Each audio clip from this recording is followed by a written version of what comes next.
Hi, my name's Anna Serin. I'm Director of Listings Development with the Canadian Securities Exchange, and you are joining us for another week of Market Recap. I am joined by my co-host, Bruce Campbell with StoneCastle Investment Management. Thank you for joining us, Bruce. Hi, Anna. Nice to join you. Nice to see you. It was a gorgeous week here out west. I don't know what's going on out east with the weather, but we had an absolutely stunning week, so I'm in a great mood. How about you? Yeah, I am. I just talked to a client in Alberta, though. It's supposed to snow there tomorrow. Well, I'm happy to be here then. Yeah. Okay, so there was a bunch of stuff that happened in this market this week. We're going to talk about there was a drop in yields, which in turn created a bit of an acceleration in the tech sector. We're going to talk about gold on the rise currently. There was some interesting news that came out about the accounting of SPACs in the US. That's going to have a bit of a fallout, so we'll talk about that. There was a direct listing this week. Coinbase, the largest, or I don't know if it's the largest, but the largest public company that is a crypto-based platform to trade crypto. We're going to talk about what that was. And then we're going to give a cannabis update because, of course, it's another big week in the cannabis sector. There was a bunch that happened. So let's start talking about yields. What happened this week? Yeah, we saw a fairly significant drop. Everyone's been watching this 10-year yield in the US, and we saw a fairly significant drop this week, about 10 basis points, which, in the equity world doesn't sound like that much, but in the fixed income world, especially the 10-year, is fairly significant. That was about a 6% drop in yield. So, if we go rewind the tape a few weeks ago, everyone was concerned about yields and the fact that we were going to hit 2% and what that meant for long duration assets like technology. And now, kind of that's off. And what we've seen is that, over the last, week or probably 10 days now, we've started to see, more interest back in the technology sector. Some of the, big heavyweights in the tech sector have hit new highs. And then even if you drill down into, sort of the smaller companies, we're seeing, those starting to reaccelerate again here. And then that's also sort of trickled into the gold market. And I know I talked about it last week, the materials were starting to accelerate. Well, we continue to see that acceleration in gold stocks this week, when we've seen, the price of the commodity itself bounce around a little bit. But, the one thing that, kind of most people recognize is that with gold, you don't get paid to hold it. So if rates drop, then it makes it more attractive because you're not losing out on that interest that you would be getting somewhere else. So we have seen, kind of more interested in some of the gold stocks. And yesterday, the gold index was up around 4%, a little over 4% on the day, which is a fairly strong move. So, we're actually continuing to see, quite a bit of cross current. And I think a lot of it has to do with this yield. Absolutely. Well, and every week that we get ready for this, I take a look at some of the press releases that come out from our issuers, and I noticed quite heavily this week, a lot of issuers are coming out in the resource sector with drill results. So I kind of hope that this translates to the junior side as well, and we're seeing some drill results, and hopefully it does well for those issuers. Yeah, for most most companies that are doing exploration, this is right in the thick of when they're starting to get results and they continue to drill. I talked to a couple of companies this week, and in one case they had 8 drills on site working 24/7. So, the amount of drilling they're doing is unbelievable. They obviously were able to raise money last year and through this year, and now they're able to put that to work to try to, prove out their properties. Yeah, it's a crazy time of year for some of these juniors. I don't know if most people understand that, but especially in certain parts of the North American side of things, they have a very small window where they can get all of their gear in. They can get all the drill programs done. So a lot of them are going 24 hours a day because they might only have 9 to 12 weeks to go in there.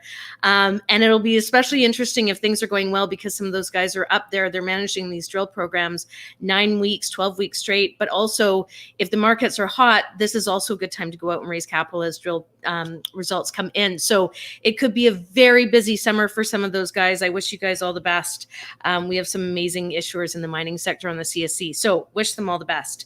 Let's talk about what happened in the SPAC world this week. I looked it up, and so SPAC, we hear the word SPAC a lot, I think, right now.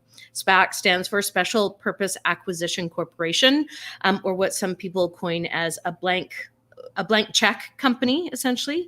And so you have the ability to raise capital. You file a prospectus, you raise capital, and it sits in a blind pool while you go to look to acquire an asset. These are pretty big starting points, aren't they, Bruce? They're 40 million. Is that the amount that you have to start with? Yeah, there's some big ones, especially in the U.S. The size of the SPACs there are monsters compared to what we're kind of used to here. And if you sort of go back in history, there's the JCP and the CPCs that have existed in Canada for quite some time, which were kind of miniature versions of this. In the U.S., the dollar figures are significantly higher. Well, I think the minimum is 40 million, but what we're seeing is these SPACs that are just massive. So it's just cash coming into a public vehicle where they go to look to acquire an asset. I did look up what's kind of been going on, and this year really has been nuts. So in 2021, we are the fourth month of 2021. There has been 550 SPAC filings in the US, which outweighs all of 2020, and we're only in Q1. There's hundreds in the pipeline. So this, what the SEC's come out with will impact quite a bunch of them.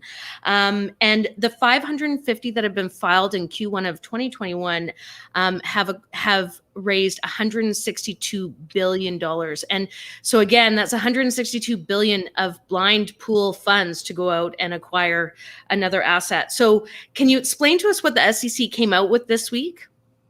Sure thing. Yeah. One point I just wanted to throw in there when you were talking about the stats. If you roll back and look at like 2019, I think the number of SPACs that year was about 10% of what's already been filed this year. So you can see the growth that's happened there. And so, obviously anytime you see this type of market, there's, in a lot of cases, there's sort of disproportional wealth transfer between people. And the SEC obviously wants to make sure that is, all done above board and, is disclosed to investors and everyone's protected. And so what they're looking at doing is changing the rules slightly and changing the accounting slightly on SPACs. And so typically now when you issue a SPAC, you're issuing a unit. So it's a stock and a warrant. And they want to change the way that the warrant is actually accounted for on the books to make it actually a liability, which will have, sort of consequences to how it's accounted for, and also the upside potential that potentially could be there for the company, and then also for the founders. Well, and I guess too, I mean, I'm just thinking from my perspective, I'm definitely, I'm not as well financially literate as some out there, but I would take a look at that. The warrants now becoming a liability as opposed to an equity, the valuation of the company as a whole becomes less, right? So it might look inflationary if it's an equity on the financial reporting. It might make the company look bigger than it actually is. Is that kind of how you'd perceive it? Yeah, I mean, there's certainly that, and then just some of the mechanics of kind of how these SPACs trade and how the market positions them, both from the stock perspective, but also from the warrants. Yeah, absolutely. And again, the reason that they're trying to be on top of this is because, again, let's be clear, these are just treasuries of a huge amount of capital, with no guarantee that the management team will execute on, finding another transaction. So it'll be interesting to watch how this plays out, because obviously the SEC is very much watching them. Let's talk about a big direct listing. Again, we're having another conversation about direct listing. We're just not seeing those big IPOs this year. It's just not a trend we're seeing. We're seeing these direct listings. Coinbase, tell us about it. Yeah, so it did a direct listing this week, and it's one of the big exchanges that's out there, and a lot of people look at this as kind of the picks and shovel way to invest in Bitcoin and cryptocurrency. And it was it's been a private company up until now, and it's obviously just went public. The thing that we kind of found most fascinating was both the day that it listed, and then the next day we saw a fair bit of pressure on some of the other issuers in that space. And I think what was happening is people were basically taking money from other companies to fund a purchase of Coinbase. So it was, it just kind of shows you how money moves around the capital markets. Well, and I think Coinbase, I can't remember exactly what it started trading at. It was on Wednesday that it started trading, and it ended up, was it around 350? Is that number about right? I think it was around 375 was where the kind of the first trades came through, and it was, I don't know if it touched the 400, but I think it was pretty close, and then it would dip down into the low 300s and kind of ended the day in the sort of 335-ish range, just is where it was, and it's kind of been there since. Right. So this, they're expecting that this could have potentially a valuation of $100 billion. I feel like we say billion a lot these days, Yeah, it's Bruce. just a billion here or there, right? So $100 billion. And just to put that into perspective, when you take a look at some of the other exchanges, that are out there, and I specifically was looking at US exchanges, it it outweighs the size of a bunch of exchanges down in the US Yeah. by a lot. I mean, it's huge.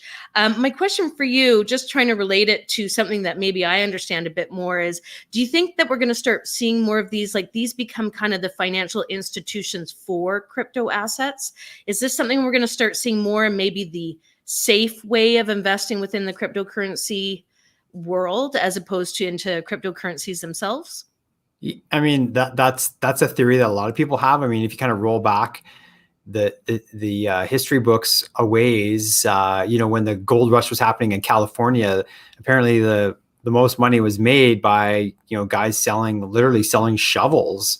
And, they were promoting the gold rush because, they would buy a shovel for 50 cents and they were selling it for $15 back, a century ago. Right. So that's where, that's where the opportunity lies. And it'll be no different here. I mean, the one thing about an exchange is that, people trade up markets, down markets. Obviously the volume can move up and down, but they're constantly trading, trying to make money on the movement. And if you're the exchange that's there, that's able to step in and you get paid every time that transaction happens, you obviously want to see more participants, but it doesn't really matter if it's moving up or down.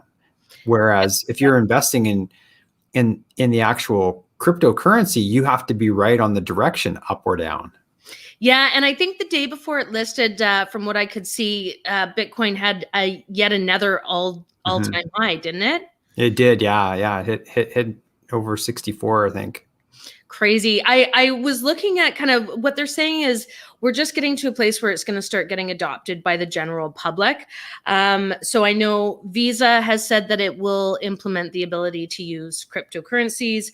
PayPal, Goldman Sachs is going to allow for some kind of investment opportunity within it.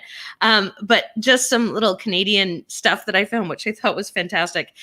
Simon Fraser University, the bookstore will allow you to buy your books with Bitcoin. And the town of Innisfil, Ontario, will allow you to pay your property taxes in cryptocurrency. So I think we're just going to see more and more of that. Don't you think? Yeah, I can't wait till Tim Hortons takes it. How many Bitcoin for a double-double? Okay, let's talk about the cannabis sector. Again, lots of movement in the cannabis space. A few things that happened. One is we'll talk about HEXO. HEXO announced a $1.2 billion shelf prospectus. So first, Bruce, just remind us, shelf prospectus, what is it? Yeah, so it's the filing that allows them to go and raise money in the future. So what they're saying is that they would like to have the ability to raise, potentially up to 1.2 billion. So that kind of spooks the markets a little bit. I think that actually might be bigger than HEXO's market cap, or close to HEXO's market cap right now. So, anytime you're going to do that kind of dilution, it certainly scares the market for sure. Well, and I think this particularly, so the market didn't react super well to this. One is I tried to look up, what they planned on doing with it. They're fairly general in giving us information. I think it's general kind of working capital and potential acquisitions. And when you say up to 1.2, I mean, it could be anything from, a million up to 1.2. So it's hard as an investor to understand. And every time you raise this kind of money, obviously as a shareholder, you suffer dilution, right? Yeah, and there's always that overhang. So even if they came to the market with a $50 million raise, you're always thinking like, okay, well, are they going to come to the market with another 50 or 100 or 200? Because that shelf is there and it's got a life, and, they can use it more than once. And so do you think that this is, do you think that they're doing this because the markets are just so good right now? This is the time to go raise capital. If things are going well, that's when you do it. Yeah, I mean, certainly the cannabis market's been very strong for the last 5 or 6 months now. And so, I mean, that's obviously a big reason for that. Maybe they strategically see something else that, they are working on that's going to be big. Maybe they're going to grow into a new area, new geography. Those are things that obviously they don't share because they don't want to tip their hat until, such time that they're going to actually do it. But, it could be part of a bigger thesis, right? But I think you're right. It did create a little uncertainty because typically a company will go, we want to acquire this asset and we need this much to stay alive, and keep our, general working capital that we need. And so they go to market and go, this is how much we expect to need for this. And this is, the value of the potential acquisition. This one is kind of, you're a little bit in the dark as to what's going to happen. So we'll watch what they end up doing in the next year. Cresco Labs, we had some more consolidation. So Bruce, just want to get your insights in general. We're seeing a bunch of consolidation. Is this just, are we going to see a bunch of new companies? Or are we just going to continue to see consolidation? What do you think? I think we'll see both, right? I mean, we continue to get presentations from companies that want to go public and that are, looking to, get into the sector. And then, on top of that, you're seeing a lot of the existing operators that want to grow and are trying to find a way to grow. And I mean, that's one of the ways management can grow, organically or by acquisition. And so if they, are able to pick off an asset that they think is strategic or cheap, then, they're going to execute. And absolutely. I think in Cresco's case, I think they would probably argue that it was both. It was, strategic in Florida, and it was also cheap with Bluma. So Cresco completed an acquisition of Bluma Wellness. These are both CSE issuers, big fans of both of them. That now brings Cresco into Florida. One thing I forgot to look up is if Florida is recreational and medicinal or just medicinal. I don't know if you know that off the top of your head. Yeah, it's just medicinal at this point in time, but it's it's quite obviously it's quite interesting because there's a huge medicinal market there, and it's a limited license state. So each one of the licenses are there. There's a fixed formula for how many dispensaries they can have as well. So it's not a free for all like say California is. Right. And so this might be, a strategic for Cresco. If should it go recreational, then they're kind of there. So good for them.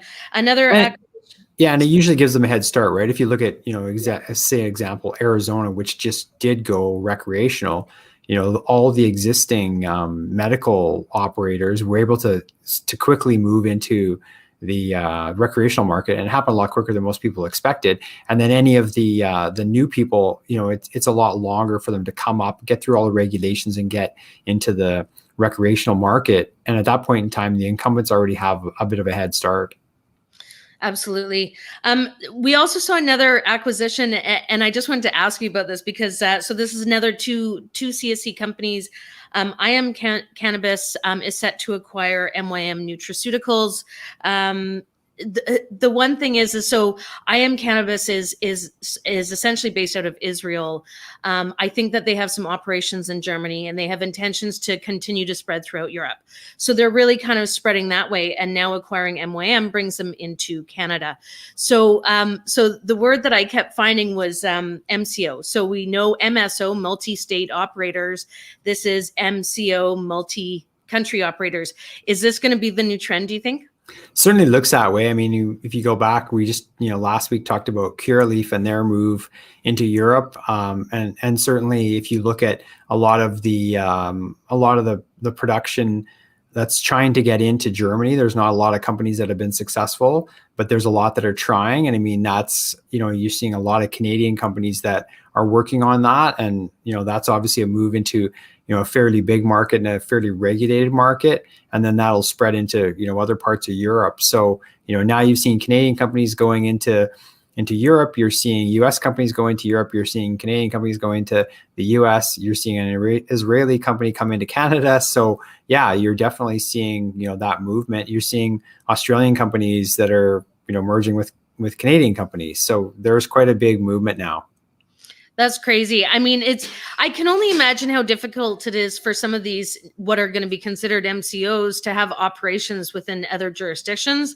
I wish them all the best. I think the one thing is these existing companies, they've already got a good foundation, good management teams, and good operations. So that seems like the right move to be able to kind of consolidate them all.